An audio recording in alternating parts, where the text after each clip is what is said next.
தமிழ்நாட்டை புறக்கணிக்கும் மத்திய பாஜக அரசை கண்டித்து இந்திய ஜனநாயக வாலிபர் சங்கம் சார்பில் தேவூர் கடைவீதியில் கண்டன ஆர்ப்பாட்டம் நடைபெற்றது.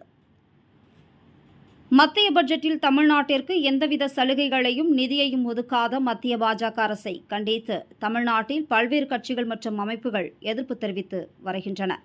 அதன் ஒரு பகுதியாக இந்திய ஜனநாயக வாலிபர் சங்கம் சார்பில் தமிழ்நாடு முழுவதும் 2024-2025 பட்ஜெட்டிற்கு எதிர்ப்பு தெரிவித்தும் மத்திய பாஜக அரசை கண்டித்தும் ஆர்ப்பாட்டம் நடைபெற்று வருகிறது. நாகை மாவட்டம் தேவூரில் இன்று கண்டன ஆர்ப்பாட்டம் நடைபெற்றது. மாவட்ட தலைவர் நன்மாறன் தலைமையில் நடைபெற்ற ஆர்ப்பாட்டத்தில் தமிழ்நாட்டை வஞ்சித்த மோடி அரசை கண்டித்தும் நிதியமைச்சர் நிர்மலா சீதாராமனுக்கு எதிர்ப்பு தெரிவித்தும் கண்டன முழக்கங்களை எழுப்பினர்.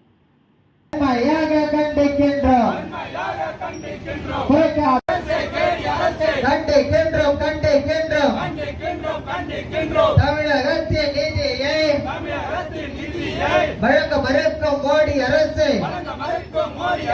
வழங்க மறுக்கும் மோடி அரசு, துரோகக்கார கேடி அரசு எச்சரிக்கை எச்சரிக்கை. 2 கோடி இளைஞர்களுக்கு வேலை தருவாங்க. பழிவாங்காது, தமிழக மக்களை பழிவாங்காது, வஞ்சிக்காது வஞ்சிக்காது.